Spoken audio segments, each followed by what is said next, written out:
So you are a Lions fan by nature? Like through and through. Like I'm not a fan of many sports, like sports teams. Okay. The Lions is I'm a diehard Lions fan. So it hasn't been beaten out of you, is what you're saying? I think it's kind of one of those things where I'm like, we gonna have our day in the sun eventually, and it's gonna feel so much sweeter because we went through the years of pain. Mm-hmm. And I'm a Dan Campbell believer, man. So I'm like, I think we can get a playoff win. I'm telling you, like right now, the hype on the Detroit Lions. I know I don't like it. Why? Cause we don't do good with expectations.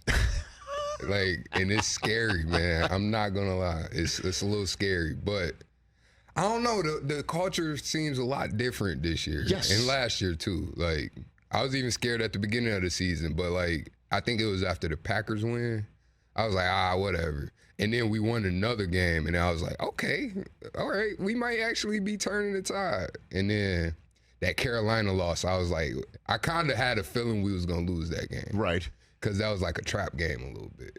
Right. But, against a team that had already fired their coach, and that's where you're saying about expectations. You're expected to win that one. Yep. And the Lions dropped that. But it's all part of a process. Yeah. And they are really good. I know.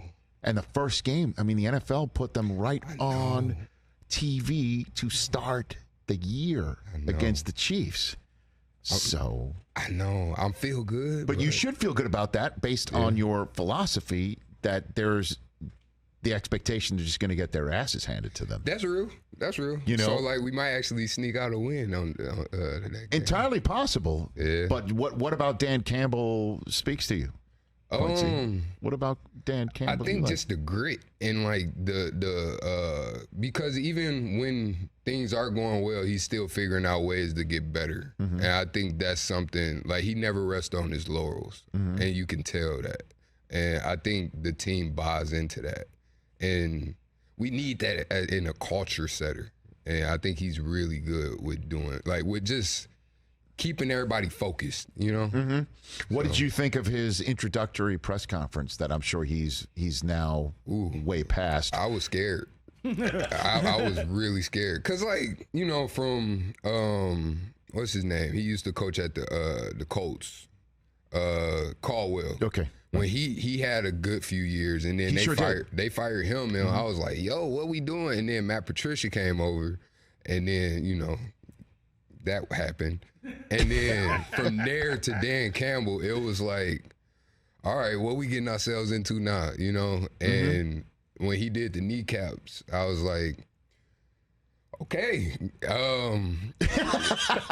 this is where we're at again. And and then you could tell though that team was fighting, even when I think we won 2-3 games that year. But they were scrappy, and I think that showed, and I think I could get behind that. Okay. As long as we in games and we're fighting, because I think the very Lions thing to do is be close in games and then lose on a penalty or a last minute heave or something like that.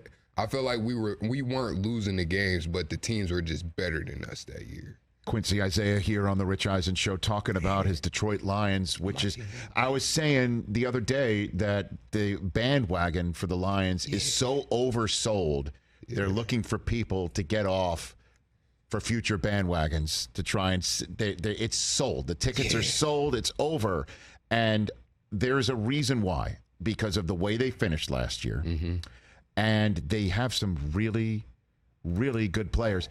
And the guy, look, I mentioned to you, I went to the University of Michigan, so obviously I'm very partial to Aiden Hutchinson. I think he is all of that. He is defensive player of the year candidate type dog, correct. Dog. But I love Amon-Ra St. Brown. I love another dog. Him, because I think he is, in a way, I believe Hutchinson and Dan Campbell have a similar id where they hit you in the mouth, bite your kneecap type stuff. Yeah. But the nobody believes in us, but we're really good. I think Amon-Ra St. Brown is that guy, because he's a guy that everybody picks up in fantasy, but isn't going to be thrown out there with Devontae Adams or DeAndre Hopkins or Jamar Chase or Justin Jefferson.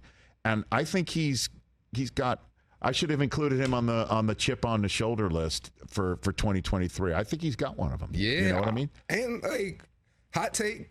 Okay. I think Jared Goff might be an MVP candidate. Okay.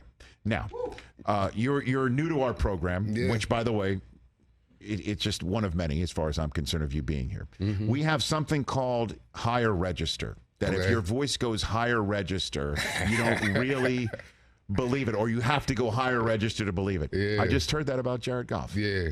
Ooh. You know, you're like, hey, Jared Goff. He could. I'm not saying there it is again. Be careful. It's just, you know, I think it's more my hope that he's that good. Yes.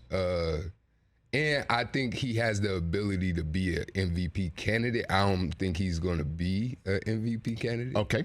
But I think he has the ability to have a season that could put him in that conversation. Okay. Catch the Rich Eisen Show every single day on the Roku channel, 12 to 3 Eastern, for free.